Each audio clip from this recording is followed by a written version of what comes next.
तपती गर्मी में जेड का पौधा बढ़ ही नहीं रहा है और लगातार पानी देने से पत्तियां भी गिर रही हैं। सिर्फ ये एक चीज़ है जिसको मिक्स करके 1 चम्मच से जेड के पौधे में यदि आपने दे दिया तो जेड का पौधा घना भी हो जाएगा और जेड की नई नई ब्रांच भी निकल करके आएगी। और यदि आप कटिंग लगा रहे हैं जो कि इस समय में आसानी से लग जाता है, तो उस कटिंग के लिए भी इसी लिक्विड को देना है। इसको किस तरीके से तैयार करना है और जेड के पौधे को हम गर्मियों में कैसे सूखने से बचा सकते हैं, ये आज की वीडियो में मैं आपको बता रही हूँ। साथ ही साथ आप ये भी जानेंगे कि जेड के पौधे पर यदि किसी भी तरीके के इन्फेस्टेशन का अटैक हो गया है, मिलीबग है या कीड़े हैं, तो किस तरीके से बिल्कुल नेचुरल तरीके से उसे रिमूव। जेड के पौधे में एक ही चीज़ का अटैक होता है और वो है मिलीबग। मेरे पौधे में एक ही मिलीबग है क्योंकि मेरा पौधा काफ़ी फ्रेश है। जिन पौधे की पत्तियां बहुत मुरझाई हुई सी होती हैं और पौधा सूखने लगता है, उस पर मिलीबग्स का अटैक भी बहुत ज़्यादा होता है, लेकिन मेरे पौधे में ग्रोथ हो रही है, सिर्फ एक ही मिलीबग का अटैक है। 1 या 2 मिलीबग है तो उसे तो आप सिर्फ पानी के फोर्स से ही हटा सकते हैं। कहने का मतलब है एक बार प्रेशर से पानी दीजिए, मिलीबग्स अपने स्टिकी से जो स्टिक जैसी चीज़ जो पत्तों पर छोड़ जाता है, जिस वजह से कि दोबारा भी मिलीबग्स चले आते हैं। तो इसको रिमूव करने के 7 या 8 तरीके मैंने होममेड तरीके बता रखे हैं, उसके लिए आप लिंक मांग करके देख सकते हैं, लेकिन प्लीज़ आप डिटेल में लिखिए कि फंजीसाइड का लिंक दे दीजिए। अब यदि जेड का पौधा आपके पास पुराना है या नया भी है लेकिन घना बिल्कुल भी नहीं हो रहा है, तो उसके लिए ये आधे चम्मच कॉफ़ी का आप इस्तेमाल कीजिए। ये कॉफ़ी जेड के पौधे में बहुत ही बढ़िया काम करता है, बल्कि कॉफ़ी आप गुड़हल मोगरा सभी को दे सकते हैं। इसके कॉफ़ी वाले फर्टिलाइज़र में ये वाइट सी चीज़ आपको आधे चम्मच मिक्स करनी है। कोई भी कॉफ़ी हो सकता है, किसी भी ब्रांड का हो सकता है, बस आधा चम्मच के करीब ही लेना है 3 से 4 गमलों के लिए। ये जो कॉफ़ी का फर्टिलाइज़र है, ये काफ़ी टाइम से मैं यूज़ कर रही हूँ, जेड के लिए हमेशा फ़ायदेमंद ही रहा है। आधे चम्मच कॉफ़ी में आधे चम्मच आपको एप्सम सॉल्ट ज़रूर मिला लेना है यदि आप फ़ायदा दुगना चाहते हैं। यदि एप्सम सॉल्ट नहीं है आपके पास तो सिर्फ कॉफ़ी का भी इस्तेमाल कर सकते हैं, लेकिन एप्सम सॉल्ट को ख़रीदने का लिंक डिस्क्रिप्शन में दिया है। लिंक कॉपी नहीं कर पा रहे हैं तो फर्टिलाइज़र के नेम के साथ आप लिंक मांग सकते हैं। अब आपको क्या करना है, ये जो कॉफ़ी वाला लिक्विड है इसको इस तरीके से शेक करके कम से कम आधे 1 घंटे के लिए छोड़ देना है। आप चाहें तो इसको इस तरीके से लिक्विड बना करके रख सकते हैं और जब कभी पानी देना है उसमें 1 से 2 चम्मच आप इसको मिक्स कर लीजिए। जैसे मैंने मिक्स किया, अभी मैं आपको दिखा रही हूँ। ये आधे लीटर पानी में मैंने हाफ के करीब मिक्स कर दिया है और सभी पौधों को 1-1 कप जो है ये वाला फर्टिलाइज़र मैं दे दूंगी।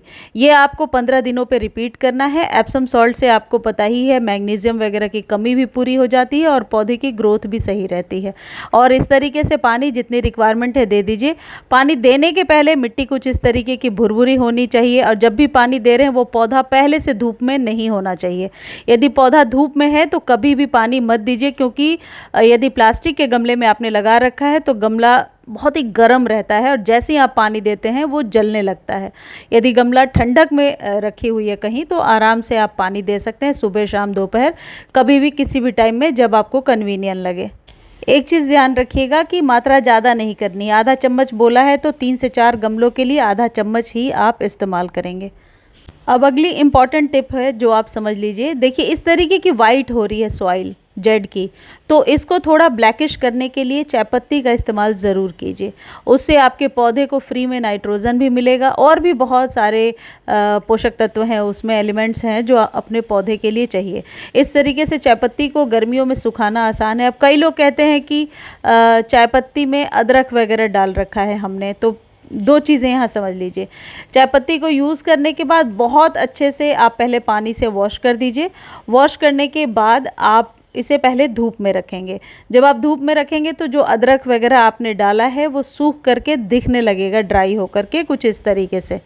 तो इस अदरक को हटा दीजिए। ड्राई होने के बाद हटाना इजी रहता है और हर एक पौधे पर 15 दिनों में एक बार आप ज़रूर दे दीजिए। यदि मिट्टी वाइट हो रही है, नाइट्रोजन की कमी है या किसी भी प्रकार के पोषक तत्वों की कमी हो रही है, तो इसको देने से एक तो मिट्टी सख्त नहीं होगी। कल के वीडियो में ही मैंने आपको बताया है कि मिट्टी को सख्त होने से कैसे रोकना है, तो आप वो वीडियो भी मांग करके देख सकते हैं। 1-1 चम्मच ये जो सूखी हुई चायपत्ती है, यदि पौधों पर आप हर एक 7 दिनों पर दे रहे हैं तो मिट्टी को आप मल्चिंग भी कर रहे हैं, पौधे की ग्रोथ भी होगी।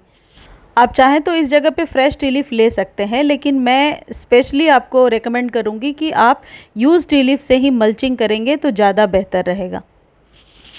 जेड प्लांट को बेसिकली ग्रो करने के लिए नाइट्रोजन, फॉस्फोरस और कैल्शियम चाहिए होता है। तो ये जो चीज़ आपको दिख रहा है मेरे हाथ में, ये है बोन मिल। यदि आप कंफर्टेबल हैं और आप इस्तेमाल कर सकते हैं बोन मिल, तो आधे चम्मच आपको हर एक 15 दिनों पर ज़रूर इस्तेमाल करना चाहिए।